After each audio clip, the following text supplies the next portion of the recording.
அறிவோம். அனைவருக்கும் நமஸ்காரம். இப்ப இன்று முதல் நாம் பார்க்க இருக்கின்ற வகுப்பு ஞானக்கண். இப்ப இந்த ஞானக்கண் அப்படிங்கிற வார்த்தை ஆன்மீகத்துல எல்லோருமே பயன்படுத்துவாங்க.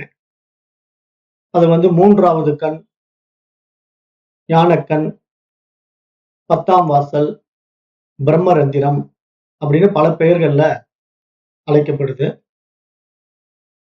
அந்த மூன்றாவது கண் என்கின்ற ஞானக்கண் தான் இங்க நம்மை நமக்கு காட்டிக் கொடுக்கின்ற உண்மையான கண். மற்றபடி நாம வச்சிருக்கிற இந்த புலன்கள் அடிப்படையில நாம் நம்மை தெரிந்து கொள்ள முடியாது. ஏன்னா இந்த புறப்புலன்கள் எல்லாமே நம்ம வெளி விஷயங்கள்ல தான் நாட்டத்தை கொண்டு போகுமே தவிர நமக்குள்ள நாம் யார் என்று நம்மை உணர்வதற்கான வாய்ப்புகளை இந்த புறப்புலன்கள் கொடுக்கவே கொடுக்காது. அதனாலதான் மகான்கள் என்ன சொல்றாங்க அப்படின்னா, நீ உள்ள பார், உள்கடை உள்கடை அப்படிங்கிற வார்த்தைகளை நமக்கு சொல்லிக்கிட்டே இருப்பாங்க. வெளியே பார்க்காத, வெளியே பார்த்து நீ எதையுமே பிடிக்க முடியாது, உனக்குள்ளேயே இறைவன் இருக்கான், உனக்குள்ள பாரு அப்படின்னு பெரியவங்க மகான்கள் நமக்கு பல வழிகள்ல உபதேசம் பண்ணிக்கிட்டே இருப்பாங்க. ஆனா நாம தான் உள்ள பார்க்கவே மாட்டோம்.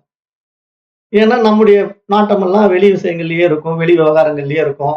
அவன் அப்படி வாழ்றான், இவன் இப்படி வாழ்றான், அவன் அப்படி செய்யறான், இவன் இப்படி செய்யறான் அப்படின்ட்டு எதையாவது வெளி விஷயங்களை இழுத்து போட்டுக்கிட்டு அதுல ஓடிக்கொண்டிருக்கிறவங்க தான் இங்க பெரும்பாலான மனிதர்கள் பார்க்க முடியுது. அப்ப அதெல்லாம் காரணம் என்ன அப்படின்னா, அஜ்ஞானம், அறியாமை அப்படின்னு சாஸ்திரம் சொல்லி கொடுத்து அதிலிருந்து நீ உன்னை மாற்றிக்கொள், விழித்துக்கொள் அப்படின்னு சொல்லி உபதேசிக்கிறாங்க. ஏன்னா இந்த மாதிரி வெளி விஷயங்கள் போய் மாட்டாது அப்படின்னு சொல்லி மகான்கள் நமக்கு சொல்லிட்டே இருக்காங்க. அப்ப அந்த அடிப்படையில நம்ம இன்றைக்கு அந்த ஞானக்கண் அப்படின்னா என்ன, அந்த மூன்றாவது கண் எப்படிப்பட்டது அப்படிங்கிறதெல்லாம் பார்க்க போறோம். ஆனா இது 1 மணி நேரத்துல, அரை மணி நேரத்துல சொல்லி புரிய வைக்கிற விஷயம் இல்லை. அதனால நான் இதை தொடங்கி இருக்கிறேன். அது அந்த உயிருங்கிற கிளாஸ் மாதிரி போகும். எப்படி முடியும், எப்ப முடியும், சீக்கிரம் முடியாலும் முடியலாம், அதிகமானாலும் ஆகலாம். அது அன்னன்னைக்கு எப்படி போகுமோ அப்படி போயிட்டு இருக்கும். அப்படிதான் இருக்கு. இப்போ நாம இங்க என்ன பண்ண போறோம் அப்படின்னா, இந்த பகவத்கீதையிலிருந்து மிக உயரிய தத்துவங்களை எடுத்துக்கிட்டு அதன் வாயிலாக மனிதன் அடைந்த அந்த ஆத்ம ஞானம் மட்டும்தான் அவனுக்கு காட்டி கொடுக்கும். அந்த அடிப்படையில தான் அந்த மூன்றாவது கண் விழித்துக் கொள்ளும் அப்படிங்கிற ஒரு முக்கியமான விஷயத்தை நாம் இங்க பார்க்க போறோம். ஏன்னா இப்ப இந்த மூன்றாவது கண் திறக்கிறது அப்படிங்கிறது இங்க பயிற்சிகளால திறக்கிறது கிடையாது. நம்ம எந்த பயிற்சிகள் பண்ணாலும் அந்த முயற்சிகள் எல்லாம் கால விரயத்தை உண்டு பண்ணுமே தவிர, அந்த மூன்றாவது கண் அப்படிங்கிற ஞான கண் உபதேசத்தினாலதான் விழித்துக் கொள்ள முடியும். அது பகவான் ஸ்ரீ கிருஷ்ணர் பகவத்கீதையில சொல்றார், அர்ஜுனா, நீ உன்னுடைய ஊனக்கண்களை வைத்துக்கொண்டு நீ என்னை பார்க்க விரும்பாத, நான் அதற்கான உனக்கு ஒரு ஞான கண்ணை தருகிறேன், அதன் வாயிலாக நீ என்னை பார் அப்படின்னு சொல்லிதான் விஸ்வரூப தரிசனத்தை பகவான் ஸ்ரீகிருஷ்ணர் அர்ஜுனனுக்கு காட்டுவதாக நம்ம பகவத்கீதையில பார்க்கிறோம். அப்ப இங்க நம்ம என்ன புரிஞ்சுக்கணும் அப்படின்னா, இங்க ஞானக்கண் அப்படிங்கிறது நம்ம அடைகிற ஞானம் தான். நம்ம என்ன விஷயத்தை நம்ம உள்வாங்குறோம், எப்படிப்பட்ட விசை சுகங்களை நம்ம ஏற்றி வைத்துக் கொண்டிருக்கிறோமோ அந்த அடிப்படையில நம்முடைய அபிமானங்கள் இருக்கும். அப்படித்தான் நம்ம வாழ்க்கையெல்லாம் போகும். அதைத்தான் நம்ம ஏற்றி வைக்கப்பட்ட எண்ணங்கள் அப்படின்னு சொல்றோம். மற்றவர்களால் நமக்கு எப்படிப்பட்ட எண்ணங்களை எல்லாம் புகுத்துறாங்களோ அந்த எண்ணங்களுடைய அடிப்படையில நம்ம வாழ்க்கைய வாழ்ந்து கொண்டிருக்கிறோம் அப்படிங்கறத நம்ம நடைமுறையில பார்க்கிறோம். அப்ப இங்க பகவத்கீதை தான் நமக்கு இதுக்கு சரியான வழிகாட்டுதலா இருக்கிறதுனால அந்த பகவத்கீதையினுடைய சில அற்புதமான மந்திரங்களை, ஸ்லோகங்களை எல்லாம் எடுத்து அதன் வாயிலாகத்தான் இந்த ஞானக்கண்ணுடைய உண்மைகளை நம்ம விசாரித்து விவேகத்தினால விழித்துக் கொள்ள பார்க்கிறோம். அப்ப இங்க ஆன்மீகத்தினுடைய பாதைகள் நான் ஏற்கனவே சொன்ன மாதிரிதான் சரியை, கிரியை, யோகம், ஞானம் அப்படின்ற படிநிலைகள் இருந்தாலும் அதுல படிப்படியா பயணம் பண்ணி இறுதியில இந்த ஞானத்தை அடைவதனால மட்டும்தான் ஒரு மனிதன் பிறவா பெருநிலையான மோட்சம், வீடு பேறு இதை அடைய முடியும். அதற்கு முன்னாடி எந்த இடத்துல நாம் இருந்தாலும் அந்த வீடு பேறு, மோட்சம் என்பது நமக்கு உண்டாகாது. ஏன் உண்டாகாது அப்படின்னா, அந்த விஷயங்கள் எல்லாம் வந்து புற விருத்திகளாவே கிரியைகள்ல தான் ஈடுபட்டு இருக்கோம். நான் செய்கின்றேன். இது என்னுடைய பயிற்சி, என்னுடைய முயற்சி அப்படிங்கிற அஞ்ஞானத்துல தான் மனசு சிக்கிக்கிட்டு இருக்குமே தவிர, இங்க வந்து இந்த செயல் விளைவுல நான் செய்யல, இது ஈஸ்வர காரியம் அப்படிங்கிற புரிதல் வரவே வராது. அந்த புரிதல் வராத வரைக்கும் இங்க வந்து ஞானம் உண்டாகாது இல்லையா? அப்ப அதனால இங்க பகவான் ஸ்ரீகிருஷ்ணர் என்ன சொல்லப் போறாரு அப்படிங்கிறது நம்ம ரொம்ப ஆழமா விசாரித்து பார்க்கும்போது, அவர் வந்து கர்மாவ விடவே முடியாது. இந்த உடலும், மனசும் இருக்கிற வரைக்கும் இந்த உலகத்துல விவகாரம் பண்ணித்தான் ஆகணும். ஆனா அத எப்படி செய்யணும்? அப்படிங்கிற விஷயங்கள் எல்லாம் நமக்கு விளக்கம் குடுக்குறாரு. அத நம்ம பார்க்க போறோம். ஆனா நாம இந்த பார்க்கிற விஷயங்கள் வந்து வெளிய இருக்கிற இந்த புலன்கள் மூலமா, புறப்புலன்கள் மூலமா நாம அடைகின்ற அனுபவங்களை எல்லாம் உண்மை என்று இங்க கருதிவிடக் கூடாது அப்படிங்கிறதையும் மகான்கள் நமக்கு சுட்டி காட்டுறாங்க. ஏன்னா நம்ம நெறைய பேர் என்ன நினைக்கிறோம்னா, நம்ம கற்ற கல்விதான் சாஸ்வதம். இதுதான் உண்மை அப்படின்னு நினைச்சுக்கிறோம். இப்ப நம்ம வந்து சயின்ஸ் ரீதியா ஒரு விஷயங்கள படிக்கிறோம். வானமண்டலம் இப்படியெல்லாம் இருக்கு. அங்க கேலக்ஸி இப்படி இருக்கு. சூரியன் அப்படி இருக்கு. அப்படின்னு நெறைய விஷயங்கள் நம்ம படிச்சு வச்சிருக்கிறத வச்சுக்கிட்டு அதுதான் உண்மை என்று நம்புறோமே தவிர, நம்ம யாரும் போய் பார்த்தது இல்ல இல்லையா? ஏன்னா அறிவியல் அறிஞர்கள் சொல்றாங்க. அத வச்சு நம்ம வந்து அப்படி இருக்கட்டும், அப்படி இருக்கும் அப்படிங்கிற ஒரு தீர்மானத்துக்கு வந்துடுறோம். ஆனா மகான்கள் வந்து அப்படி ஒப்புக்கொள்வதில்ல. நீ விசாரணை பண்ணி அவங்க சொல்றது உண்மைதானா இல்லையாங்கிறத உன்னுடைய விழித்துக் கொண்ட விவேகத்தினால நீ கண்டுபிடிச்சுக்கோ அப்படின்னு தான் நமக்கு சொல்லி கொடுக்குறாங்க. அதற்கான உதாரணங்களையும் நமக்கு காட்டுறாங்க இல்லையா? இப்ப நம்ம வந்து நடைமுறையில பார்க்கும்போது, நம்ம சாலையில போயிட்டு இருக்கும்போது ஒரு கானல் நீர் காட்சிக்காகுது. பஸ்லயோ, கார்லயோ நம்ம போயிட்டு இருக்கும்போது பாத்தீங்கன்னா, நமக்கு முன்னாடி வந்து அப்படியே ஒரு நீர் ஓடை ஓடுற மாரி தெரியும். தூரத்துல இருந்து பார்க்கும்போது. ஏன்னா அங்க ரோட்டுக்குள்ளேயே இவ்வளவு தண்ணி ஓடிக்கிட்டு இருக்கு அப்படின்னு நம்ம யோசிப்போம். ஆனா பக்கத்துல போய் பார்த்தா அங்க தண்ணி இல்ல. அப்ப இந்த கானல் நீருங்கிறது நமக்கு ஒரு காட்சி பிழை தானே. அப்ப இங்க என்ன நம்ம புரிஞ்சுக்கணும்? நம்முடைய புறத்தினால பார்க்கின்ற இந்த கண்கள் வந்து உண்மையை காட்டாது அப்படிங்கிறத மகான்கள் சுட்டி காட்டுறாங்க. ஏன்னா நமக்கு இந்த புறப்புலன்கள்ல உண்டாகின்ற அனுபவங்கள் எல்லாம் உண்மை என்று நம்பக்கூடாது அப்படிங்கிறது நமக்கு இங்க சுட்டி காட்டுறாங்க, நிரூபிக்க பார்க்கிறாங்க. அப்ப அந்த அடிப்படையில நாம இங்க காண்கின்ற காட்சிகள், கேட்கின்ற விஷயங்கள் எல்லாம் சத்தியம், சாஸ்வதம் அப்படிங்கிற ஒரு முடிவுக்கு வந்துடக்கூடாது அப்படிங்கிறது தான் இங்க நம்ம பார்க்கிற விஷயங்கள்.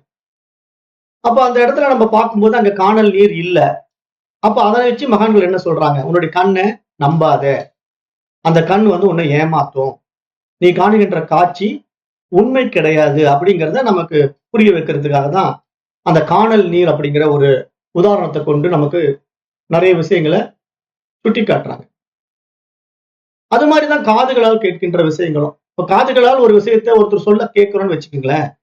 அதனுடைய உண்மைத்தன்மை என்னங்கிறது தெரியாம அப்படியே நம்பிடக்கூடாது.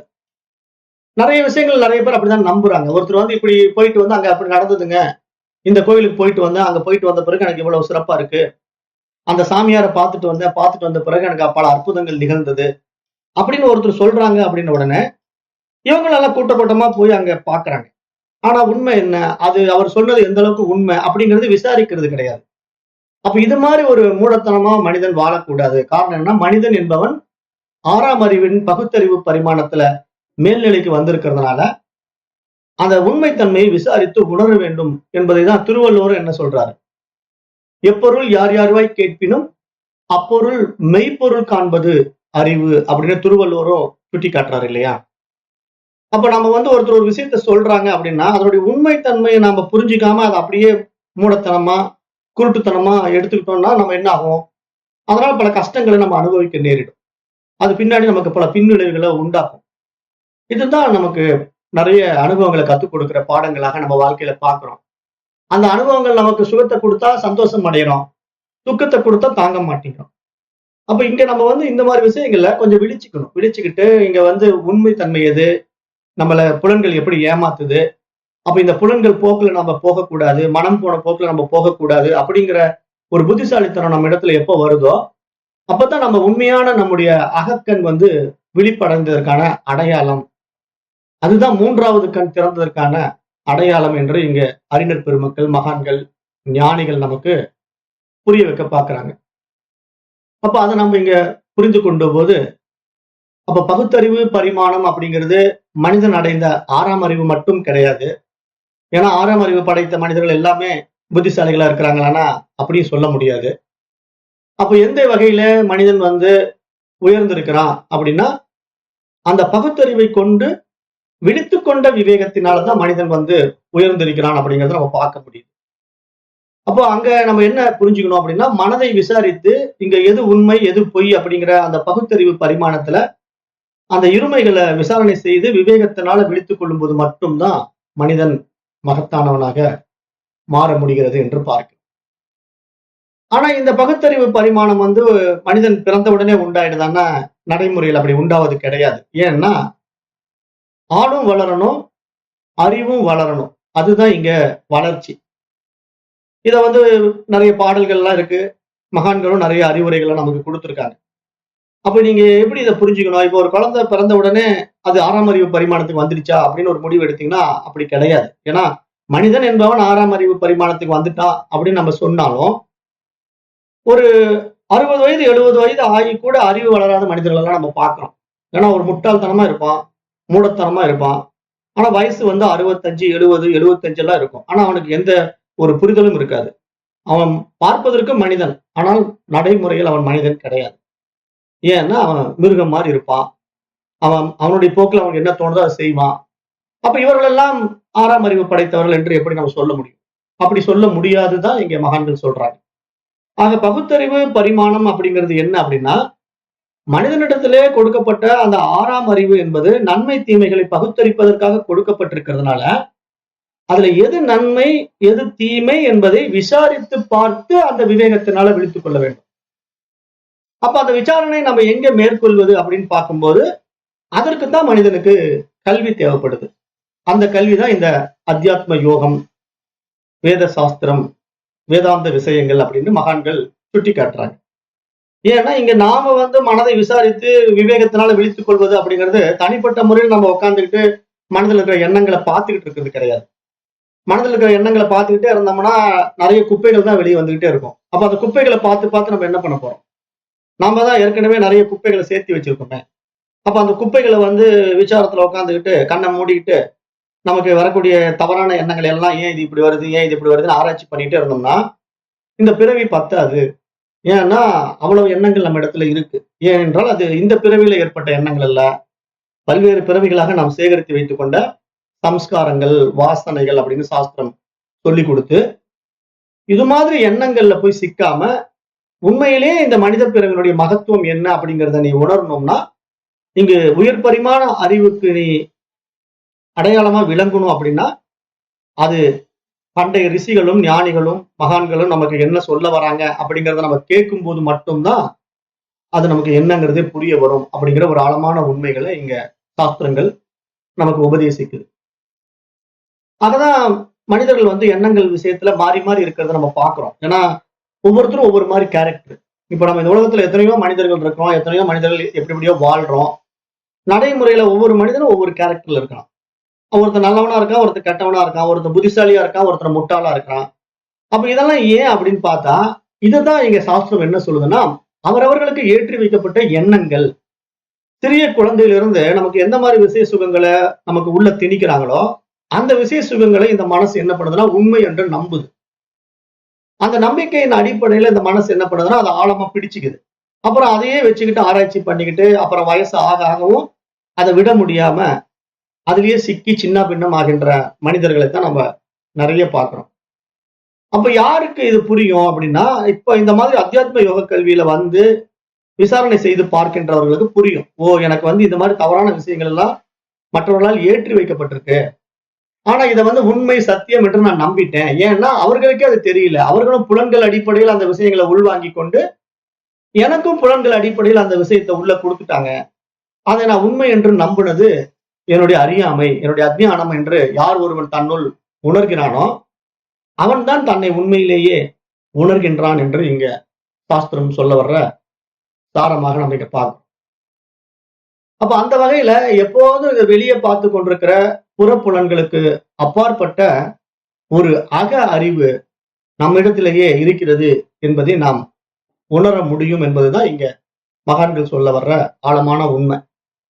ஏன்னா இங்க மனித பிறவி ஒன்று மட்டும்தான் தன்னிடத்தில் இருக்கின்ற அந்த அக அறிவை கொண்டு நான் யார், இந்த உலகம் எப்படிப்பட்டது, என்னையும் இந்த உலகத்தையும் உண்டாக்கிய இறைவன் யார் அப்படிங்கிற விசாரத்தை அந்த விவேகத்தினால மேற்கொண்டுதான் அது உயர் பரிமாண நிலையை அடைகிறது என்று இங்க சாஸ்திரங்கள் எல்லாம் உபதேசிக்குது.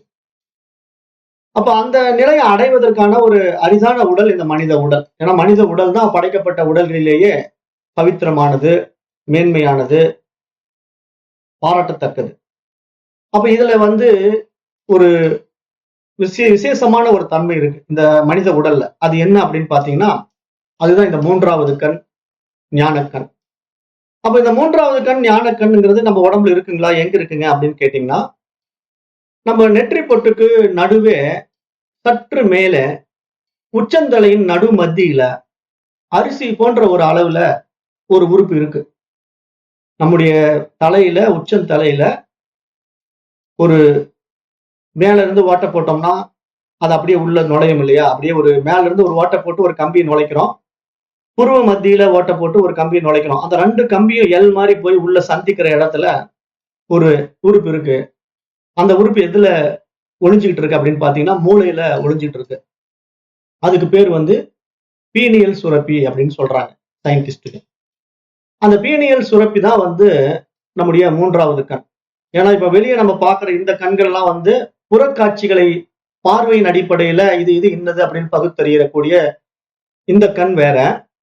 அந்த கண் அகக்காட்சியில தன்னை வெளிப்படுத்துகின்ற ஒரு அரிதான கண். அது பீனியல் சுரப்பி என்ற ஒரு சுரப்பி நம்முடைய தலையில கொடுக்கப்பட்டிருக்கு.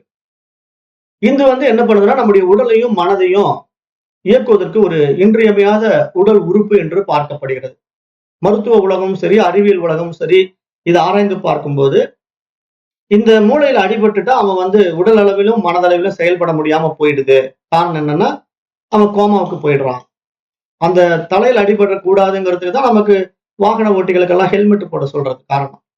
ஏன்னா ஹெல்மெட் போட்டுக்கிட்டு ஓட்டுங்க, வேற எங்கேயாவது கை நசுங்கினாலோ கால் நசுங்கினா கூட மனிதன் உயிரோட வாழ முடியும். ஆனா தலையில அடிபட்டுட்டா அவன் நடைப்பிணமா மாறிடுவான். ஏன்னா அவன் உயிர் இருக்கும், ஆனா உடலும் மனசும் வேலை செய்யாது. அப்ப இந்த உடலும் மனசு வேலை செய்யாம போறதுக்கான ஒரு உறுப்பு பாதிக்கப்பட்டா மனிதன் தடம் மாறி போயிடுறான் இல்லையா? அவன் மனித உருவில இருந்தாலும் அவன் மனிதன் இல்லை. அந்த மாதிரி ஒரு நிலையை ஏற்படுத்துவது எதனாலன்னா, மண்டையில் இருக்கக்கூடிய, மூளையில் இருக்கக்கூடிய அந்த சுரப்பி. அப்ப அந்த பீனியல் சுரப்பி தான் நம்ம இங்க 3வது கண் என்று சொல்றோம். ஏன்னா இங்க இந்த 3வது கண் மனித உடலை இயக்குவதற்கான ஒரு முக்கியமான ஆண்டனா அப்படின்ட்டு நம்முடைய சாஸ்திரமும் மகான்களும் சொல்றாங்க. ஏன்னா இப்ப இந்த உடலும் மனசும் ஒரு டிரான்ஸ்மிட்டர் கிட்ட இருந்து ரிசீவ் பண்ணக்கூடிய ஒரு ரிசீவரா இருக்கு. இந்த பாடி மைண்ட் டிரான்ஸ்மிட்டர் எங்கேயோ இருக்கு, ஆனா இது ரிசீவ் பண்ணுது. சப்ஜெக்ட் எல்லாம் ரிசீவ் பண்ணக்கூடிய ஒரு ரிசீவர் தான் இந்த பாடி மைண்ட். அப்ப இது ரிசீவ் பண்ணி அந்த ரிசீவருக்கு வெளிப்படுத்துகின்ற விஷயங்கள் தான் இந்த உலகத்துக்கு உபகாரமா இருக்கு, உபயோகமா இருக்கு. ஒவ்வொருத்தரும் ஒவ்வொரு விதமான விசேஷ சுகங்களை வெளிப்படுத்தி கொண்டு வாழ்ந்து கொண்டிருக்கிறோம். அப்ப இந்த விசேஷ சுகங்கள் எல்லாம் எப்படி நம்ம இடத்துல வெளிப்பட்டது அப்படின்னு பார்க்கும்போது, எங்கேயோ ஒரு டிரான்ஸ்மிட்டர் மூலமா அதை அனுப்பப்பட்டு அதை நம்ம வாங்கி இதை ரிசீவ் பண்ணி இங்க நம்ம கொடுத்துட்டு இருக்கோம் அப்படிங்கிறத பாக்குறோம் இல்லையா? இப்படிதான் இந்த உடல் எல்லாம் இயங்கிட்டு இருக்கு. அப்ப இங்க யாருக்கு இந்த பீனியல் சுரப்பி சரியா இயங்குகிறதோ அவர்கள் தான் புத்திசாலிகளாக இருக்கிறார்கள். அவர்கள் தான் விழித்துக் கொண்ட விவேகிகளாக மாறுகிறார்கள். அவர்கள் தான் இந்த உலகத்துக்கு பல உபயோகமான காரியங்களை, மகத்தான காரியங்களை செய்கின்றார்கள். அவர்களுடைய அரிதான வெளிப்பாடுகள் தான் இங்க நம்ம ஆன்மீகத்திலையும் விஞ்ஞானத்திலையும் நிறைய விஷயங்களை பார்க்க முடியுது. ஏராளமான கண்டுபிடிப்புகள் விஞ்ஞானமும் மெய்ஞானமும் இந்த உலகத்துக்கு கொடுத்துருக்கு. அப்படின்னா இந்த விஞ்ஞானமும் மெய்ஞானமும் வெளிப்படுத்திய அத்தனை விஷயங்களும் மனிதனிடத்திலிருந்து வெளிப்பட்டவைகள் தானே தவிர எங்கேயும் மேல இருந்து வரல. வேதம் முதல் கொண்டு இன்றைக்கு நம்ம கையில வச்சிருக்கிற மொபைல் போன் வரைக்கும் எல்லாமே எங்கேயோ மேல இருந்து தொப்புள் விழல. எல்லாம் மனிதர்களிடத்திலிருந்து வெளிப்பட்ட அத்தனையும் இந்த உடல் என்ற ஒரு கருவியை கொண்டுதான் வெளிப்படுத்தி இருக்கிறது. அப்படிப்பட்ட ஒரு வெளிப்பாடு எப்படி நடந்தது அப்படின்னா, அந்த மனிதன் மகத்தானவனாக எப்படி மாறினான் அப்படின்னு பார்த்தா, இந்த 3வது கண்ணனுடைய செயல்பாட்டில் தான் அப்படி மாற முடியுது அப்படிங்கிறத பார்க்க முடிகிறது. ஏன்னா நம்ம ஆன்மீகத்துல மெய்ஞானத்துல பாருங்களேன், இப்ப தேவாரம் பாடி இருக்கிறாங்க, திருவாசகம் பாடி இருக்கிறாங்க, திருக்குறள் பாடி இருக்கிறாங்க, திருமந்திரம் பாடி இருக்கிறாங்க. இப்ப இந்த மாதிரி மகான்களுடைய உயரிய நூல்களை எல்லாம் எடுத்து நம்ம பார்க்கும்போது எப்படிப்பட்ட ஒரு உபதேசங்களை இந்த உலகத்துக்கு கொடுத்திருக்காங்க. இதெல்லாம் யாரால் இப்படி கொடுக்க முடியும்? ஒரு தனி மனிதன் இப்படி எல்லாம் விஷயத்தை கொடுத்துட முடியுமா அப்படின்னு யோசிச்சு பாத்தீங்கன்னா, எந்த ஒரு சாதாரண மனிதனும் இப்படி கொடுக்க முடியாது. அந்த உள்ள இருந்து அந்த அறிவு பிரகாசிக்கும் போது மட்டும்தான் அந்த உடலை கருவியாக கொண்டு இந்த உலகத்துக்கு இப்படிப்பட்ட உயரிய விஷயங்களை அவர்களால கொடுக்க முடியும். அதனால பெரும்பாலான விஷயங்கள் பாத்தீங்கன்னா இந்த விஷயத்தை நல்லா புரிந்து கொண்ட மகான்கள் வந்து இன்றைக்கும் தன்னை இன்னார் இப்படிப்பட்டவன் என்று வெளிப்படுத்திக்கிட்டதே கிடையாது. இப்ப நம்ம பார்க்கிற திருக்குறள் ஆகட்டும், திருமந்திரம் ஆகட்டும், திருவாசகமாகட்டும், இதெல்லாம் வந்து அவர்கள் மூலமா வெளிப்பட்டு இந்த உலகத்துக்கு வந்திருக்கு. அவர்கள் ஒரு கருவிகளாகத்தான் இந்த உலகத்துக்கு இருந்திருக்கிறார்கள் என்பதை நம்ம பார்க்க முடியும். அப்ப அவர்களால் இப்படிப்பட்ட உயரிய விஷயங்களை நமக்கு கொடுக்க முடியுது அப்படின்னா நம்மால் ஏன் கொடுக்க முடியல அப்படிங்கறது நம்ம கொஞ்சம் ஆராய்ந்து பார்க்கணும் இல்ல. ஏன்னா அவர்கள் என்ன 4 காலு 4 கை 4 கண்ணு அப்படின்னு ஏதாவது வித்தியாசமான புலன்களோட பிறந்தாங்களா? அவங்களுக்கு கரணங்களும் கருவிகளும் வேற வேற மாதிரி இருந்ததா? இல்லையே. அவர்களும் நம்மை போன்ற மனிதர்கள் தான்.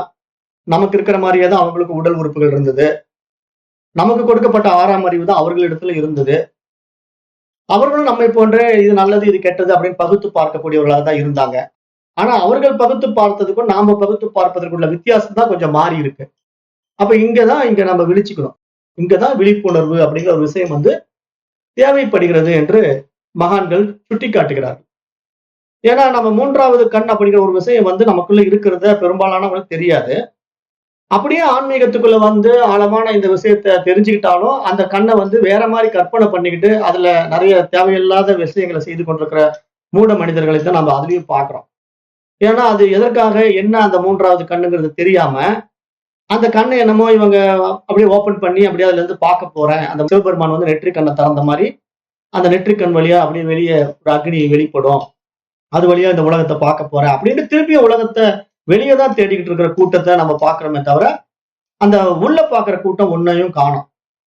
ஏன்னா இங்க எல்லாமே தாத்பரியம், அதாவது பரிபாசையும் மக்களுக்கு வந்து இதை எளிமையா புரிய வைக்கணுங்கிறதுக்காக ரிஷிகள் செய்த சில முயற்சிகள் வந்து தவறாக மனிதர்களிடத்துல புரிந்து கொள்ளப்பட்டது என்றுதான் நம்ம பார்க்கிறோம். இப்ப சிவபெருமானுடைய நெற்றியிலிருந்து அந்த தீப்பொறி வெளிப்பட்டது. அந்த தீப்பொறியில உண்டானது யாரு? முருகப்பெருமான் தானே. அப்ப முருகப்பெருமானுடைய முகம் எப்படி? 6 முகம் இருக்கு இல்லையா? அப்போ நீங்க யோசனை பண்ணி பாருங்க. யாராவது ஒரு மனிதன் வந்து 6 முகத்தோட பிறக்க முடியுமா? லாஜிக்கா வந்து ஒர்க் அவுட் ஆகுமா? இப்ப நீங்களே 6 முகத்தோட பிறந்திருந்தீங்கன்னா உங்க பக்கத்துல எவனாவது வருவானா? பேய் பிசாசுன்னு ஓடத்தானே செய்வான்.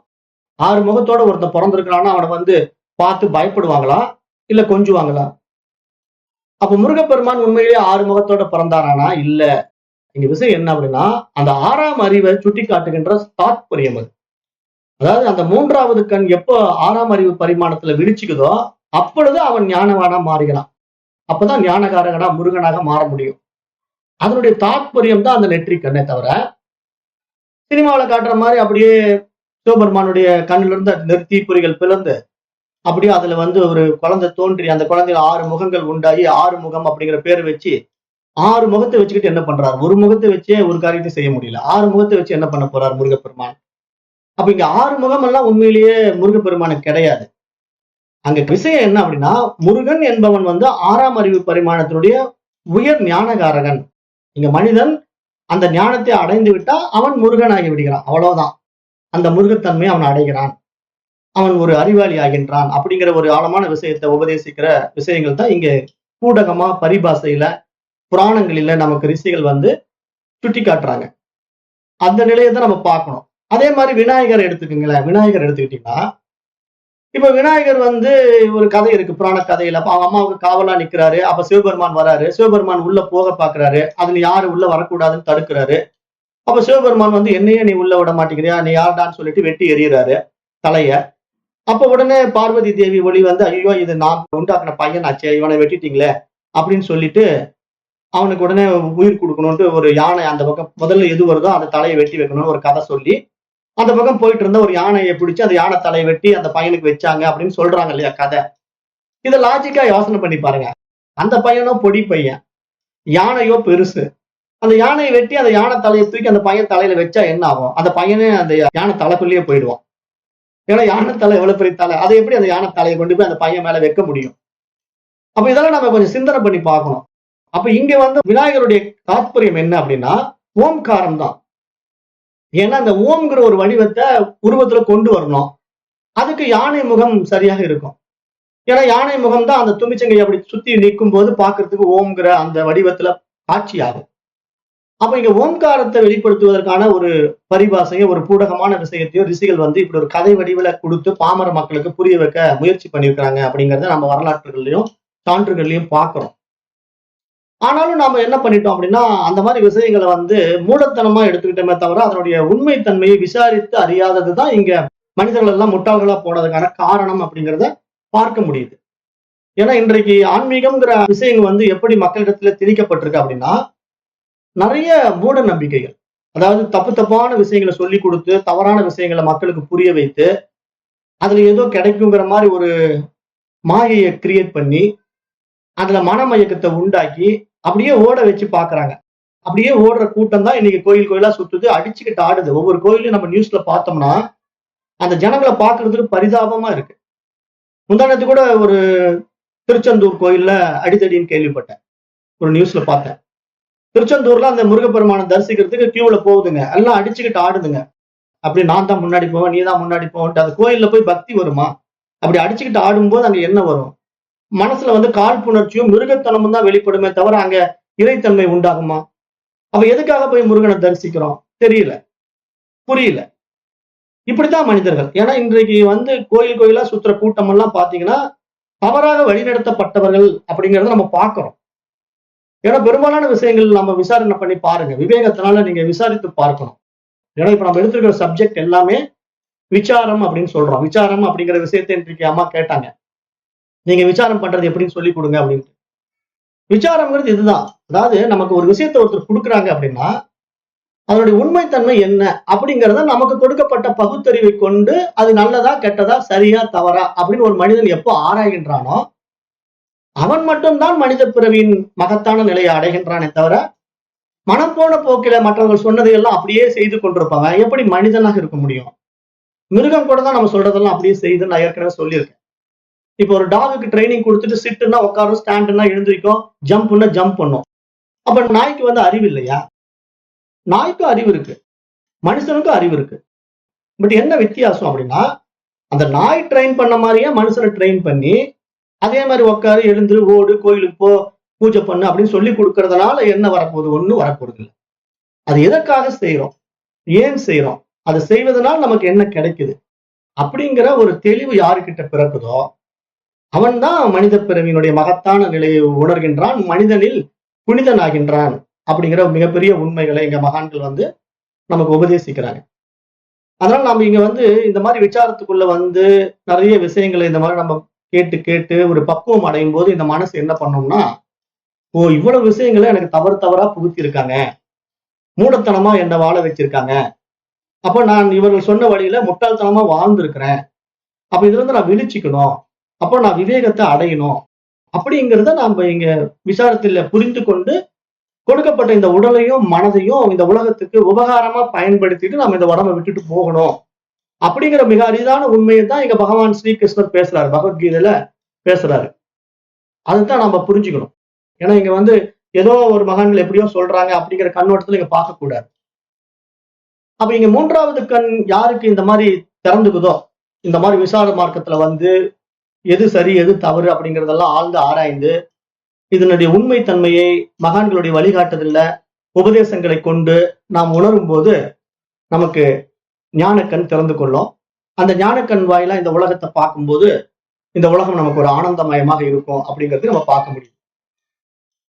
அப்ப இங்க நாம பார்க்கும்போது என்ன புரிஞ்சுக்கணும், இப்ப இந்த உடம்பும் மனசும் வந்து அந்த டிரான்ஸ்மிட்டர் கையாளக்கூடிய ஒரு ரிசீவர் கருவி.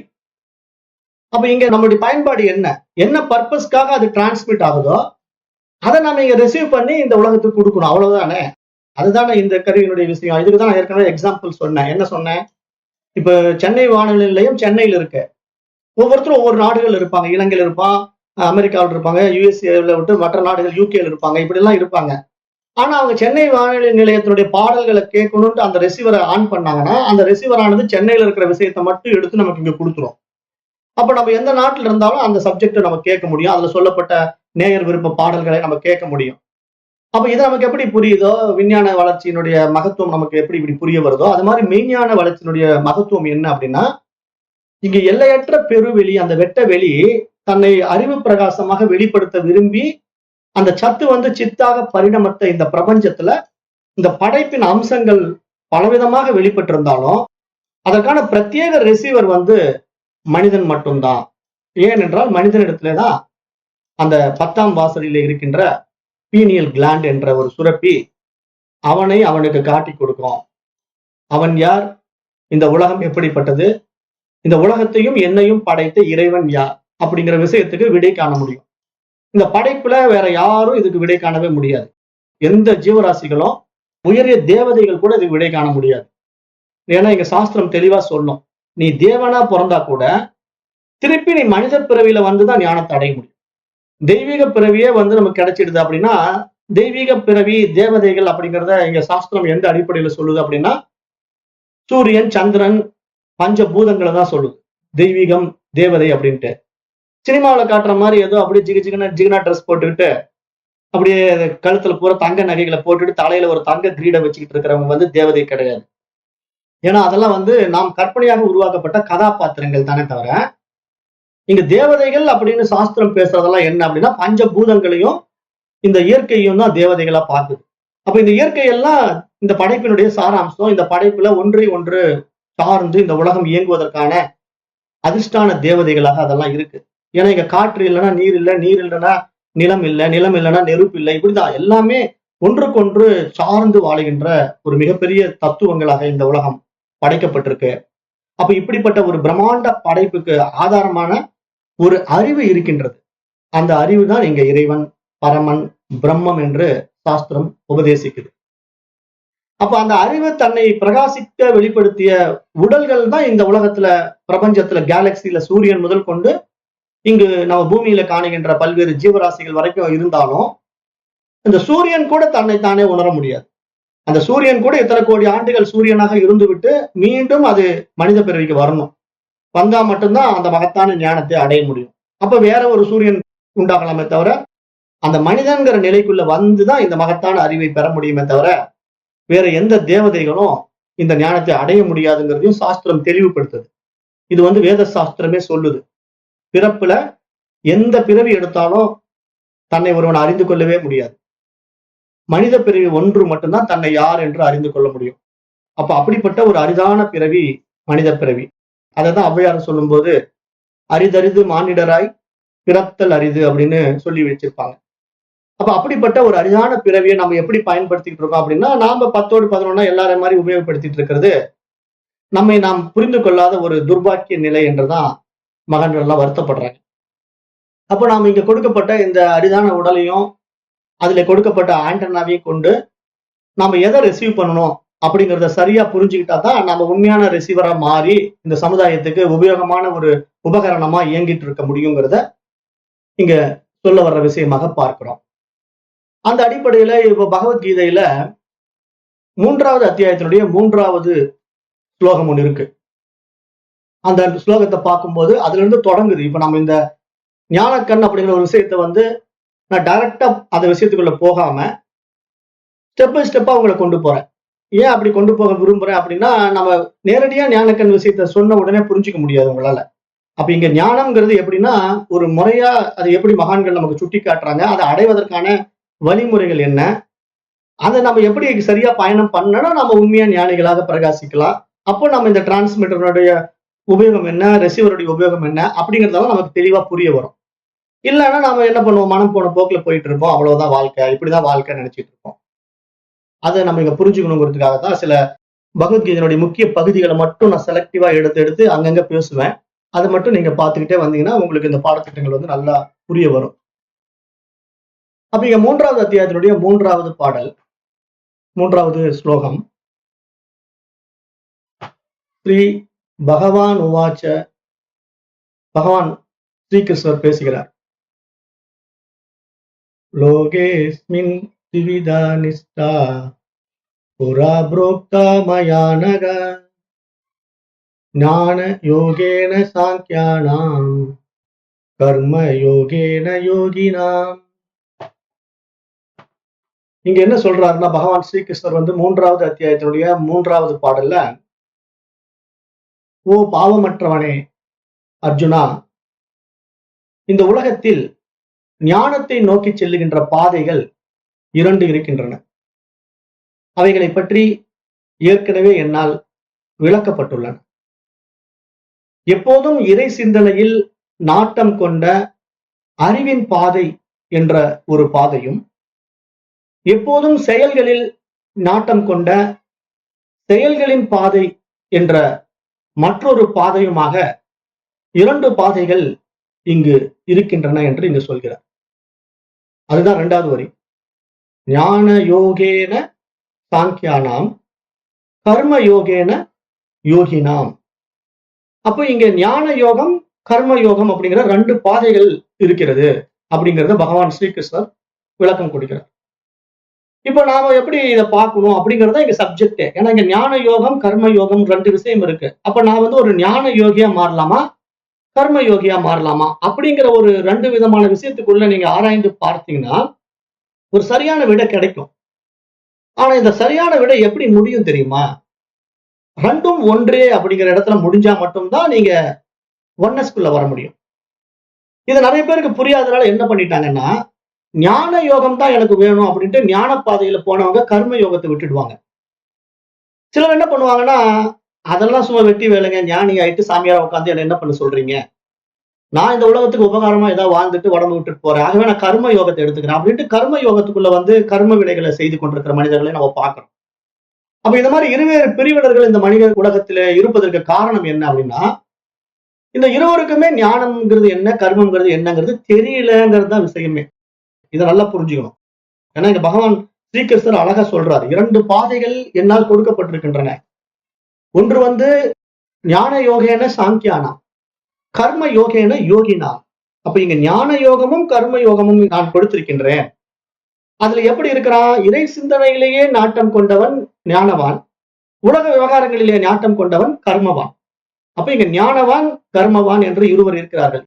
2 விதமான மனிதர்கள் இந்த உலகத்திலே இருக்கின்றார்கள் என்று இந்த 3வது அத்தியாயத்தினுடைய 3வது ஸ்லோகம் இதை வெளிப்படுத்துது.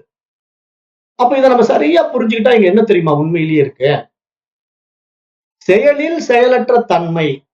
இங்க ஒருத்தன் செயல் செய்வான், ஆனா அந்த செயல்ல செயல் செய்ததற்கான அடையாளமே இருக்காது. செயலில் செயலற்ற தன்மை அப்படிங்கிறது தான் இங்க ஸ்ரீகிருஷ்ணர் எப்படி விளக்கம் கொடுக்கிறார் அப்படின்னா, இங்க கர்மா வேற, கர்ம யோகம் வேற அப்படிங்கிற விஷயத்த முதல்ல தெளிவுபடுத்துறார். இங்க எப்படி தெளிவுபடுத்த விரும்புறாருன்னா, இப்ப நான் செய்கின்றேன் அப்படிங்கிற ஒரு அகங்காரத்துல நான் ஒரு காரியத்தை செய்யறேன்னா அதுக்கு பேர் கர்மா. அதுல நீங்க தப்பிக்கவே முடியாது. ஏன்னா இங்க நான் செய்கின்றேங்கிற ஈகோவுல உங்களுடைய புலன்களையும் வைத்துக்கொண்டு, உங்களுடைய மனதையும் வைத்துக்கொண்டு அந்த காரியத்தை நீங்க செய்துகிட்டு இருக்கீங்க. அப்ப அந்த காரியத்தினால வருகின்ற சாதக பாதகங்களுக்கு நீங்களே பொறுப்பாளி. இதுல நீங்க தப்பிக்கவே முடியாது. ஏன்னா அதுக்கு பேரு கர்மா. அப்ப கர்மான்னா செயல். அப்ப செயல்னு ஒண்ணு இருந்தா செயல் விளைவுன்னு ஒண்ணு இருக்கும்ல. செயல் மட்டும்தான் இருக்குமா? செயல் இருந்தா அது செயலுடைய விளைவு ஒண்ணு வேணும். இல்லைன்னா அது செயல் செய்ய வேண்டியது இல்லை. யாருமே ஒருத்தன் ஒரு செயல் செய்யறான்னா அந்த செயலுக்கு உண்டான பலன் இருக்கணும். பலன் இல்லாம யாராவது ஒருத்தர் செயல் செய்வானா? இப்ப வேலைக்கே ஒருத்தன் போறான், அந்த வேலைக்கு போறதனுடைய பலன் என்ன? மாத சம்பளம். அப்ப அந்த மாசம் பூரா அவன் வேலைக்கு போறான், அந்த மாதத்தினுடைய இறுதியில அவனுக்கு ஒரு சம்பளம் கொடுக்குறாங்க. அந்த சம்பளத்தை வாங்குவதற்காக, அதை வைத்து அவன் உலகத்துல வாழ்வதற்காக அந்த வேலையை அவன் தேர்ந்தெடுத்துக்கிறான், அந்த வேலைக்கு அவன் போறான். அப்ப அந்த வேலையில செய்கின்ற செயல்னால ஒரு விளைவு இருக்கு இல்லையா? அந்த விளைவு எப்படி மாறுது? அவனுக்கு மணியா கன்வெர்ட் ஆகுது. நல்லா புரிஞ்சுக்கணும். செயல் வேற, பணம் வேற. ஆனா அந்த செயல்னால்தான் பணம் கிடைச்சிருக்கு. அப்ப எப்படிங்க செயல் மணியா கன்வெர்ட் ஆச்சு? இதுதான் சூட்சமம். அப்ப இந்த சூட்சமத்தை யார் பிடிச்சுக்கிறானோ அவன் இந்த உலகத்துல புத்திசாலியா வாழ்வான், இந்த உலகத்துக்கு உபகாரமா வாழ்வான், உபயோகமா வாழ்வான். இது தெரியாதவன் இது பெருசு அது சிறுசுன்ட்டு இப்படியே இருமைகளை சிக்கிக்கிட்டு வெட்டியா வாழ்க்கையை ஓட்டிக்கிட்டு இருப்பான். அவன் வெற்றி அடைய முடியாது. அதனால கர்மா அப்படிங்கிறது இங்கு நான் செய்கின்றேன் அப்படிங்கிற அகங்காரம் மமகார நிலையில ஒருத்தன் செய்கின்ற செயல்களுக்கான பலாபலன்களை அவன் அனுபவித்தே ஆக வேண்டும். அதிலிருந்து ஒருவனும் தப்பிக்கவே முடியாது. அது கர்ம பலன். அந்த கர்ம பல தாதாவாக யார் இருக்கிறா? ஈஸ்வரனே இருக்கிறான். அப்ப அந்த ஈஸ்வரனே அதுக்குண்டான பலாபலன்களை அவனுக்கு கொடுக்குறான். அதைத்தான் அவன் அனுபவிக்கிறான். ஒவ்வொருத்தரும் தான் செய்கின்ற செயல் விளைவுகளுக்கான பலன்களை அனுபவித்துக் கொண்டிருக்கிறார்கள். எப்படி அனுபவிக்கிறார்கள்? முற்பகல் செய்யின் பிற்பகல் விளையும். முன்னாடி என்ன செஞ்சனோ அதனுடைய பலனை பின்னாடி நான் அனுபவிச்சு ஆகணும். நான் ஒரு 10 வருஷத்துக்கு முன்னாடி 2 தேங்காய் மரம் வீட்டுக்கு முன்னாடி நட்டேன். இப்ப 10 வருஷம் கழிச்சு எனக்கு அது தேங்காய்களை கொடுத்துக்கிட்டே இருக்கு. அது நன்மையை கொடுக்குதுங்கிறத நான் எப்படி பாக்குறேன்? 10 வருஷத்துக்கு முன்னாடி ஏதோ ஒரு பின்னாடி தேங்காய் கொடுக்கணும் ஒரு எதிர்பார்ப்போட தான் அந்த விஷயத்த நான் செஞ்சேன். ஆனா அது 10 வருஷம் கழிச்சு எனக்கு தேங்காய்களை கொடுத்துட்டே இருக்கிறது எனக்கு ஒரு நன்மையான விஷயமா இருக்கு இல்லையா? அப்ப நான் செஞ்ச அந்த நல்ல காரியம் 2 தேங்காய் மரத்தை வச்சது எனக்கு இன்றைக்கு தேங்காய் கொடுத்துக்கிட்டே இருக்கு. தேங்காய் ரேட் எவ்வளவு அதிகமானாலும் எனக்கு கவலை இல்லை. எங்க வீட்டுல தேங்காய் கிடைச்சிக்கிட்டே இருக்கு. அப்படிங்கிற ஒரு மென்டாலிட்டி ஒரு மனிதனிடத்துல உண்டாகிறதுக்கு காரணம் என்ன? அவன் செய்த நற்செயல். அது மாதிரி 10 வருஷத்துக்கு முன்னாடி நான் ஒரு தப்பான செயலை செய்திருக்கிறேன் அப்படின்னா, அது இப்ப நான் அனுபவிக்க வேண்டி வந்தா அனுபவிச்சுதான் ஆகணும். தப்பிக்க முடியாது. ஆனா நாம என்ன நினைச்சுக்கிறோம்? அந்த தப்பான செயல் வந்தா ஏத்துக்க மாட்டேங்கிறோம். ஆனா நமக்கு நல்லது வந்தா ஏத்துக்கிறோம். அப்ப நல்லது வந்தா மட்டும் நான் பெருமை அடிச்சுக்கிறோம். நான் 10 வருஷத்துக்கு முன்னாடி தேங்காய் மரம் வச்சதுனால இன்னைக்கு நான் தேங்காய் அனுபவிச்சுட்டு இருக்கேன் அப்படின்னு பெருமை அடிச்சுக்கிறோம். அதுவே இப்ப நமக்கு கஷ்டங்கள் வருது, நிறைய சிரமங்கள் அனுபவிக்கிறோம், தண்டனைகள் அனுபவிக்கிறோம். இதற்கு என்ன காரணம்? நான் முன்னாடி செஞ்ச பாவம் அப்படிங்கறது ஏத்துக்க மாட்டேங்குது மனசு. அப்ப இங்கதான் நம்ம விழிச்சுக்கணும். இங்க என்ன விழிச்சுக்கணும்னா, நான் ஏன் இப்ப கஷ்டப்படுறேன், நான் ஏன் இப்ப வாழ்க்கையில சிரமங்களை அனுபவிக்கிறேன், துயரங்களை அனுபவிக்கிறேன் அப்படின்னா, அது நான் முன் செய்த வினை, முன் செய்த செயல், முன் செய்த கர்மா. அதுல இருந்து தப்பிக்கவே முடியாது. எப்படிப்பட்ட மனிதனாக இருந்தாலும் தப்பிக்கவே முடியாது. ஆகவே இங்க பகவான் ஸ்ரீகிருஷ்ணர் ஒரு ரகசியத்தை உடைக்கிறார். ஆகவே நான் 2 பாதைகளை உனக்கு கொடுத்திருக்கின்றேன். அதிலே ஒரு பாதத்தை கர்ம யோகமாக மாத்திக்கோ. அப்படி மாத்திக்கிட்டேன்னா நீ கர்ம யோகி அப்படின்னு ஒரு பட்டத்தை கொடுக்குற. நீ சாதாரண மனிதனா வாழ்ற வரைக்கும் நீ கர்மாவில சிக்கி சின்ன பின்னம் ஆயிட்டு இருப்பப்பா. நீ எப்போ என்னுடைய செயலாக இதை நீ பார்க்க ஆரம்பிக்கிறியோ அப்ப அது கர்ம யோகமாக மாறும். அந்த கர்ம யோகத்தினால நீ செய்கின்ற செயல்கள் எல்லாம் கர்ம யோகிங்கிற நிலையில உன்னை உயர்த்தும். ஆகவே நீ உண்மையிலேயே கர்ம யோகியா இரு அப்படிங்கிறது இங்க சொல்லி புரிய வைக்க பார்க்கிறார். அதே மாதிரிதான் ஞானமும். இங்க ஞானமும் கர்மமும் வேறு வேறு கிடையாது அப்படிங்கிற ஒரு உண்மையை இங்க நமக்கு உபதேசம் கொடுத்து அதை எப்படி நடைமுறைப்படுத்தணும் அப்படிங்கறத தெரிஞ்சுக்கிட்டா அதுக்கு பேரு ஞானம். தெரியலைன்னா அதுக்கு பேரு அஜ்ஞானம். அவ்வளவுதான விஷயம். இங்க ஞானம்னா என்ன? எங்கேயோ மேல இருந்து தொப்புன்னு விழுமா ஞானம் கையில கேட்ச் பிடிச்சுக்கிறதுக்கு? நம்முடைய மைண்டினுடைய புரிதல் தான் ஞானம். அப்ப இங்க ஞானம்ங்கிறது நான் எப்படிப்பட்டவன், நான் எந்த நிலையில் வாழ்ந்து கொண்டிருக்கிறேன், என்னுடைய அறியாமை என்ன, என்னுடைய அறிவு என்ன அப்படிங்கிறத விசாரித்து விவேகத்தினால விழித்து கொண்டவன் ஞானி. இது புரியாம அப்படியே மனம் போன போக்குல வாழ்றவன் அஜ்ஞானி. இவ்வளவுதான் விஷயம். அப்ப இதை நம்ம இங்க பார்க்கும்போது இங்க அருமையான 2 விஷயங்களை இங்க சுட்டிக்காட்டி, யார் ஒருவன் இதை சரியாக புரிந்து கொண்டு செயலில் செயலற்ற தன்மை எனும் கர்ம யோகத்தில் காரியங்களை செய்து கொண்டு இந்த உலகத்துக்கு உபயோகமாக உபகாரமாக வாழுகின்ற உத்தம ஞானியே இங்கு உலகத்தில் கர்மா காரியங்களில் ஈடுபட்டிருக்கின்றவர்களை விட மேலானவர்கள் என்று இங்க சுட்டிக்காட்டுறார். அது அடுத்த ஒரு இதே பகவத்கீதையினுடைய அடுத்த ஸ்லோகம் இது அருமையா புரிய வைக்குது. அந்த ஸ்லோகத்தையும் பார்க்கலாம். அது என்ன சொல்லுங்கன்னா, ந கர்மணா மனாரம்பா நைஷ்கர்மியம் புருஷோஸ்னுதே நச்ச சந்நியசனாதேவ சித்திம் சமதிகச்சதி. இது அதே 3வது அத்தியாயத்தினுடைய அடுத்த ஸ்லோகம், 4வது ஸ்லோகம். இது என்ன சொல்லுது அப்படின்னா, ஒருவன் செய்கின்ற செயல்களில் இருந்து அல்லது வேலைகளில் இருந்து விலகி இருப்பதன் மூலம் மட்டுமே அவன் துறவு பூண்டுவதாக ஆகிவிடாது. அப்படிப்பட்டவன் கர்ம வினைகளில் இருந்து விடுதலை பெற்று விட்டதாக நினைக்க முடியாது.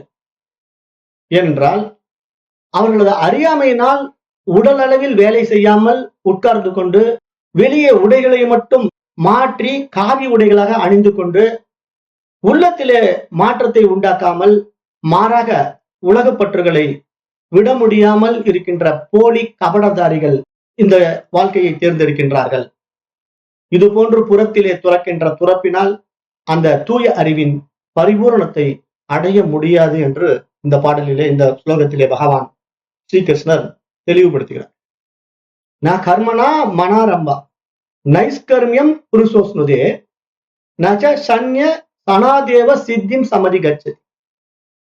ஆக இங்க வெளி விஷயங்களை திறந்துட்டேன், எனக்கு இந்த உலகமே உண்மையில் இல்லை, இந்த உலகம் எனக்கு தேவையில்லை, நான் பற்று விடுகிறேன் அப்படின்னு சொல்லிட்டு வெறும் உடைகளை மட்டும் ஒருவன் மாற்றிக் கொள்கிறான்னு வச்சுக்கோங்களேன். பற்று விட்டு விட்டேன் என்று சொல்லிவிட்டு ஒருத்தர் காவி உடையை அணிஞ்சுக்கிறான், கசாயம் தரித்துக் கொள்கிறான், சாமியாராக மாறிவிடுகிறான்.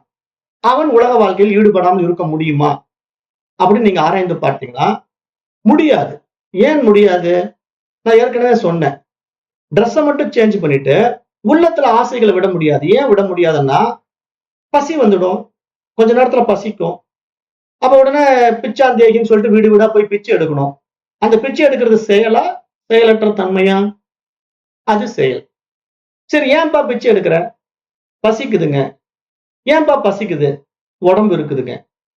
சரி அப்ப உடம்பு இருக்குது, பிச்சை எடுக்கிற, சாப்பிடுற. அப்ப இதே உடம்ப வச்சுக்கிட்டு இந்த உலகத்துக்கு வேற காரியம் செய்யக்கூடாதா? செய்யக்கூடாதுங்க. நான் சாமியார் ஆயிட்டேன்.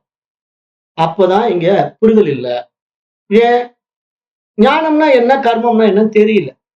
அப்ப இது மாதிரி இருக்கிறவங்க இப்படிப்பட்ட கபடதாரிகளாக இந்த உலகத்துல என்ன பண்ணுவாங்கன்னா, திருவண்ணாமலையில கூட்டமா இருக்காங்க. திருவண்ணாமலை போயிட்டீங்கன்னா ஏகப்பட்ட சாமியார்களை பார்க்கலாம். என்ன காரணம்? அதாவது இந்த உடைகளை மாற்றிக் கொண்டதனால நான் துறவு வாழ்க்கையை வாழ்ந்து விட்டேன், தேர்ந்தெடுத்து விட்டேன்னு சொல்றாங்க. ஆனா உண்மையில உள்ளத்துல அவங்களால எதையுமே துறக்க முடியாது. அப்ப என்ன பண்றாங்கன்னா, அங்க சாமியார்களா மாறி அங்க உட்கார்ந்து இருக்கிறவங்க எங்கெங்க நல்ல சாப்பாடு போடுறாங்கன்னு தேடுறாங்களா இல்லையா? நீங்க திருவண்ணாமலை போய் சாமியார்களுடைய கூட்டத்தை கவனிச்சீங்கன்னா, திடீர்னு ஒரு வண்டியில வருவாங்க, சாப்பாடு கொண்டு வருவாங்க. அங்க வந்து நல்லா அறுசுவையான சாப்பாடு, அப்படியே ஒரு வெஜிடபிள் பிரியாணி அப்படியே மணக்குது.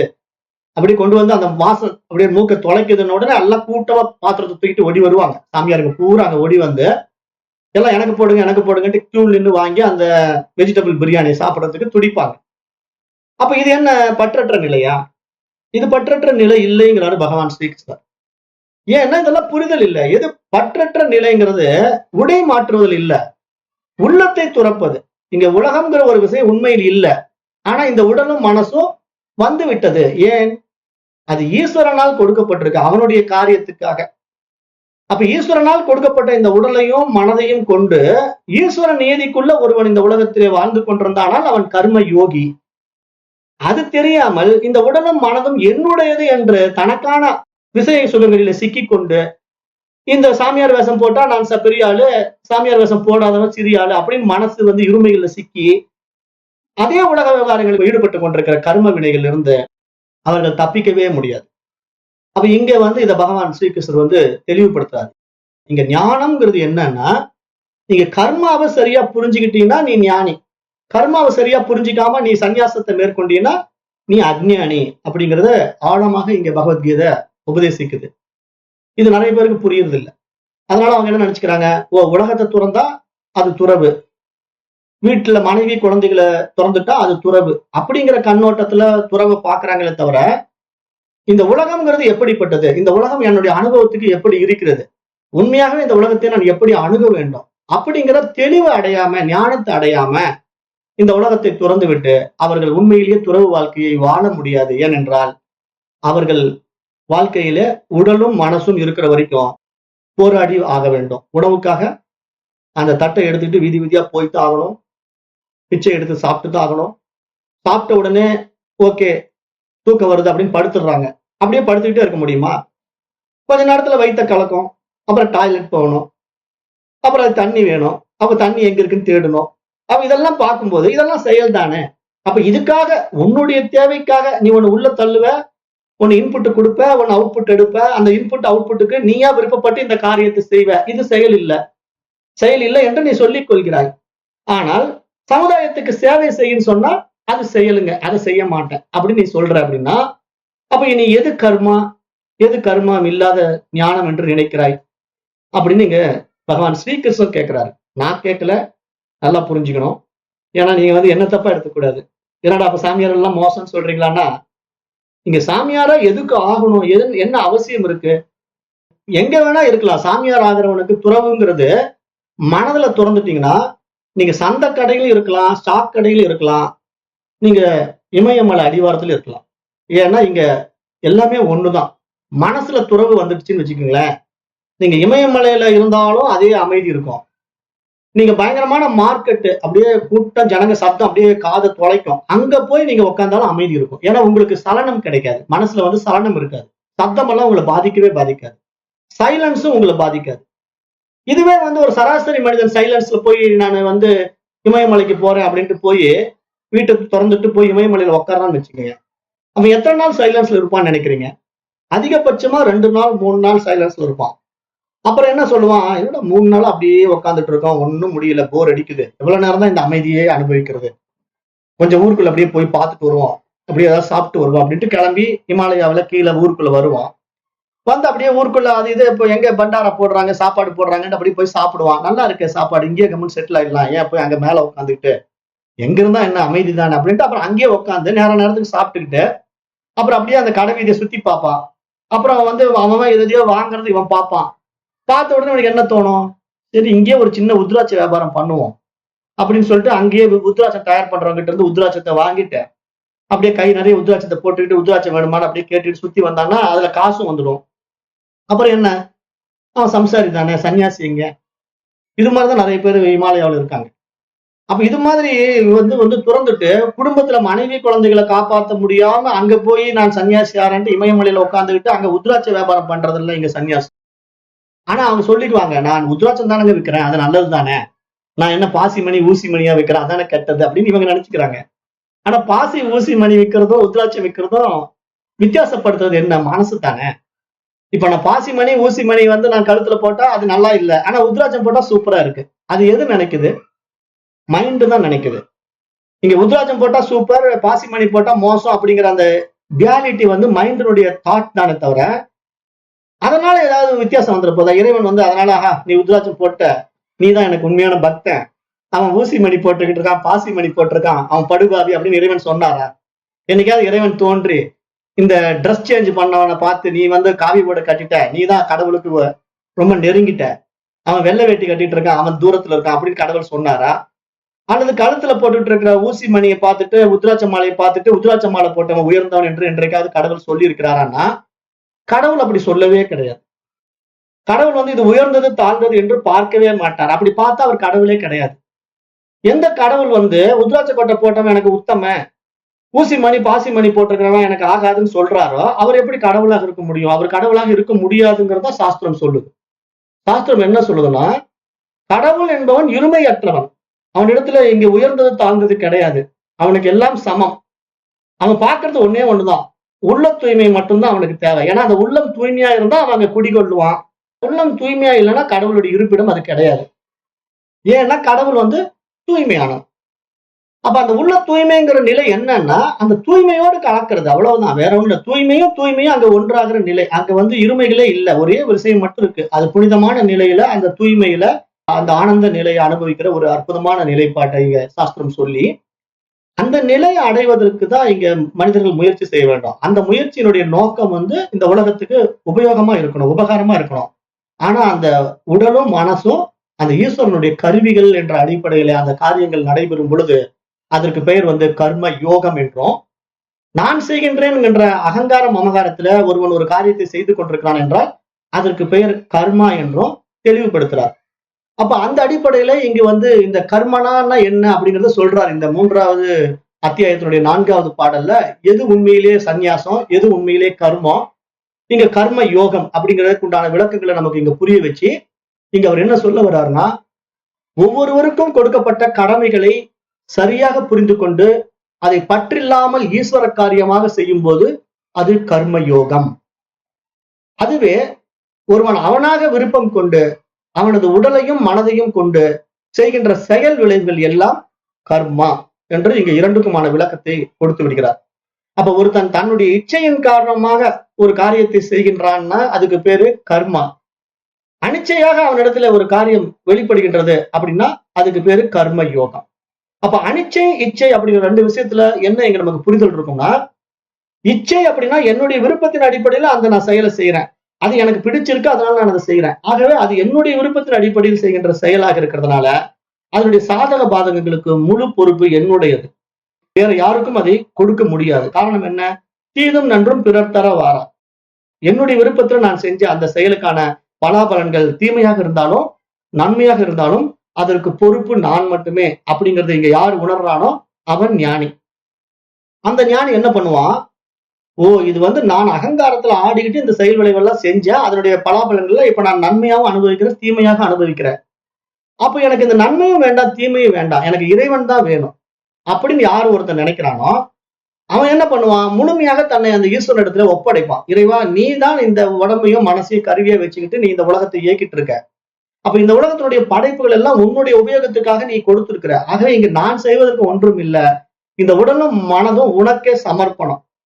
நீ வச்சுக்கோ, உனக்கு எப்படி விருப்பமோ அது மாதிரி இந்த உடம்பை வச்சு பயன்படுத்திக்கோ, இந்த மனசை வச்சு பயன்படுத்திக்கோன்னு சொல்லிட்டு எப்பொழுது பூரணமா இறைவனிடத்திலே சரணாகதி அடைகிறானோ அவனுடைய வாழ்க்கையை ஈஸ்வரன் வாழ்கின்றான். அப்ப அந்த ஈஸ்வரனுடைய வாழ்க்கையில அவன் செய்கின்ற செயல்கள் அப்பொழுதும் இருக்கும். நல்லா புரிஞ்சுக்கணும். ஈஸ்வரன் வாழ்கின்றான் அப்படின்னா ஈஸ்வரன் சும்மா இருக்க மாட்டான். ஈஸ்வரனே ஒரு செயல் செய்கின்றவன் தான். என்ன செயல் செய்கிறான் ஈஸ்வரன்? படைத்தல், காத்தல், அழித்தல் என்ற முத்தொழிலையும் புரிகின்றான். அவன் சும்மா இல்லை ஈஸ்வரன். ஈஸ்வரன் என்பவன் பரமனின் ஆற்றல், பிரம்மத்தினுடைய சக்தி. அதை நம்ம சைவ சித்தாந்தம் அம்பாலா பாக்குது, சிவபெருமான பிரம்மமா பாக்குது. அப்ப பிரம்மத்திடமிருந்து வெளிப்பட்ட சக்தி தான் இங்க இந்த உலகமா இயங்குது. இதுல படைத்தல், காத்தல், அழித்தல் என்ற முத்தொழில்கள் நடக்குது. ஆனா அந்த முத்தொழிலுக்கும் கருவியாக இந்த உடலும் மனசும் இருந்தா உங்க மூலமாகவே இந்த உலகத்திலே நிறைய விஷயங்கள் படைக்கப்படும். உங்க மூலமாகவே இந்த உலகத்திலே நிறைய விஷயங்கள் அனுபவிக்கப்படும். உங்க மூலமாகவே இந்த உலகத்தில் நிறைய விஷயங்கள் அழிக்கப்படும். ஆனால் கர்த்தா போக்தாங்கிறது நீங்க கிடையாது. இங்கு நான் செய்கின்றேன், இது என்னுடைய செயல், இது என்னுடையது அப்படிங்கிற அபிமானம் இருக்காது. அந்த நிலையில் செய்கின்ற செயல் விளைவுகள் எல்லாம் யாருக்கு போய் சேரும்? ஈஸ்வரனுக்கு போய் சேரும். ஏன்னா அவனுடைய கருவியாக இந்த உடலும் மனமும் இங்கு இயங்கிக் கொண்டிருக்கிறது. இதனுடைய செயலினுடைய பலாபலன்கள், விளைவுகள் அவனுக்கே உரித்தானது என்று அங்கு சமர்ப்பணம் செய்யும் போது அது அவனுக்கு தான் போகுமே தவிர இந்த உடலுக்கோ மனசுக்கோ வராது இல்லையா? அப்ப எங்கிருந்து கர்மா இருக்கு? அப்போ ஞானி வாழும் போதே கர்ம வினைகளிலிருந்து விடுபட்டு விடுகின்றான். ஆனால் அஞ்ஞானினால விடுபட முடிவதில்லை. ஏன்? ஞானம் இல்லை. ஞானம் இல்லைன்னா அவன் என்ன பண்ணுவான்? நான் செய்கின்றேங்கிற ஈகோவில் செஞ்சு அந்த செயல் விளைவுக்கான பலாபலன்களை அனுபவித்துக் கொண்டே இருப்பான். யார் ஒருவனுக்கு ஞானம் இருக்கிறதோ அவனும் செயல் செய்வான். ஆனால் அந்த செயல் விளைவுகள் அவனை சாராது. அந்த செயல் விளைவுகள் எல்லாம் அந்த ஈஸ்வரனையே சாரும். ஆகவே அதனுடைய சாதக பாதகங்கள் அவனுக்கே உரித்தானது, எனக்கல்ல, இந்த உடலுக்கும் மனசுக்கும் கிடையாது. அது அவனுடைய கருவிகள் என்ற நிலையிலே இங்கு காரியம் ஆற்றப்படும் போது இந்த காரியத்துக்கு பெயர் கர்ம யோகம் அப்படின்னு இங்க சாஸ்திரம் சொல்லுது. அப்ப இதை எப்படி நம்ம புரிஞ்சுக்கணும்? இப்ப நெருப்பு புகையால் மூடப்படுவது போலவும், கண்ணாடிகள் தூசியால் மூடப்படுவது போலவும், ஆசை ஒருவனின் அறிவை மறைத்து புத்தியை அவ்வாறு இழுத்துச் செல்கிறது. அவனை மனம் போன போக்கிலே திசை மாற்றி இழுத்துச் செல்கிறது. அதுக்கு என்ன காரணம்? ஆசைதான். அதாவது இது என்னுடையது, எனதுங்கிற அபிமானம் எப்போ ஒருத்தனுக்கு வந்துடுதோ, இந்த உடல் என்னுடையதுங்கிற அபிமானமோ, இந்த மனசு நான் அப்படிங்கிற அபிமானமோ ஒருத்தர் இடத்துல வந்து விட்டா அது ஒரு பற்றா உண்டான பிறகு அந்த பற்றுகள் என்ன ஆகுது? அதனுடைய ஆசைகளாக வெளிப்பட்ட ஆரம்பிச்சு இங்க உலக விவகாரங்களுக்கு நான் எனதுங்கிற அபிமானத்துல, அகங்காரம் அமகாரத்துல சிக்கி கொண்டு செய்கின்ற செயல் விளைவுகளான பலாபலன்களை அவன் அனுபவித்தே ஆக வேண்டும். அவர்கள் தப்பிக்க முடியாது அப்படிங்கிற மிகப்பெரிய உண்மையை இங்கு பகவான் ஸ்ரீகிருஷ்ணர் இந்த 2 ஸ்லோகங்கள் மூலமா புரிய வைக்கிறார். அப்ப நம்ம இங்க என்ன புரிஞ்சுக்கணும்? கிருஷ்ணர் சொல்லும் போது அர்ஜுனனிடம் பாவத்தின் உருவகமான இந்த ஆசை என்ற எதிரியை கொன்றுவிடு, அவரது புலன்கள், மனம் மற்றும் புத்தியை கட்டுக்குள் கொண்டு வருமாறு இங்கு அறிவுரை வழங்குவதுதான் அடுத்த மந்திரம். அதாவது இதே அத்தியாயம் 3ல 5வது மந்திரம் ஒன்று இருக்கு. அது என்னன்னா, நஹி கச்சித் சனமபி ஜாது திஷ்டத்ய கர்ம கிருது காரியத்தே ஹ்யவச கர்மா சர்வஹ பிரகிருதி ஜைர்குணகி. இந்த 3வது அத்தியாயத்தினுடைய 5வது பாடல் என்ன சொல்லி புரிய வைக்குது அப்படின்னா, ஒரு கணம் கூட யாரும் செயல்கள் செய்யாமல் இருக்கவே முடியாது. ஒரு வினாடி கூட ஒருத்தர் நான் செயலே செய்யாம இருக்கிறேன்னு சொல்லவே முடியாதுங்குது. உண்மையில் அனைத்து உயிரினங்களும் இந்த ஜட இயற்கையில் 3 குணங்களுக்குள்ளே பிறந்து அந்த குண நியதிகளுக்குள்ளே உட்பட்டு விதவிதமான செயல்களில் ஈடுபட்டு கொண்டு தான் இருக்கும். இதை தவிர்க்கவே முடியாது. ஏனென்றால் இந்த ஒட்டுமொத்த பிரபஞ்சமும் ஈஸ்வர நியதியிலே, ஈஸ்வர கட்டுப்பாட்டுக்குள்ளே இயங்கிக் கொண்டிருக்கிறது. இந்த கட்டுப்பாட்டிலிருந்து யாரும் விடுபடவே முடியாது. அப்ப செயல் என்பது தொழில் சார்ந்த வேலையை மட்டுமே குறிக்கும் என்றும், அது உண்பது, குடிப்பது, உறங்குவது, விழிப்பது, சிந்திப்பது போன்ற அன்றாட செயல்கள் மட்டும் அல்ல. ஆனால் நிறைய பேர் என்ன நினைச்சுக்கிறாங்க? அதுதான் செயல்கள் என்று நினைத்துக் கொண்டிருக்கிறார்கள். அவர்கள் இந்த செயல்களை விட்டுவிட்டால் நான் துறவி என்பதாக நினைத்துக் கொள்கிறார்கள். அப்ப தாங்கள் இத்தகைய தொழில்களை துறக்கும் போது அவர்கள் செயல்களை செய்யவில்லை என்று நினைக்கிறார்கள். ஆனால் பகவான் ஸ்ரீகிருஷ்ணன் உடல், மனம் மற்றும் நாக்கால் செய்யப்படுகின்ற அனைத்து செயல்களையும் செயல்களாகவே கருதுகிறார் அப்படின்னு இந்த 3வது அத்தியாயத்தினுடைய 5வது ஸ்லோகம் அருமையா புரிய வைக்குது. ஏன்னா நீங்க துறவரம் அப்படின்னு ஒரு விஷயத்தை எடுத்துக்கிட்டு நான் எல்லாத்தையும் விட்டுட்டேன் அப்படின்னு போயிட்டு விதவிதமான உணவுகளை உண்பதும் உறங்குவதும் மலஜலம் கழிப்பதும் செயல் அல்ல என்று சொல்லக்கூடாது அப்படிங்கிற ஒரு ஆழமான உண்மையை இங்கு சுட்டிக்காட்டி இங்கு இதை பற்றிய விவரமான விஷயங்களை இன்னும் சொல்லி இங்க உண்மையா நம்முடைய 3வது கண் எப்படி விழிக்க வேண்டும் என்ற விரிவான விளக்கங்களை இனி வருகின்ற பகுதிகளிலே பார்க்க இருக்கின்றோம். இன்றைக்கு நேரம் கருதி இந்த வகுப்பை நான் இத்துடன் நிறைவு செய்கின்றேன். நன்றி. ஓம் தத் சத்.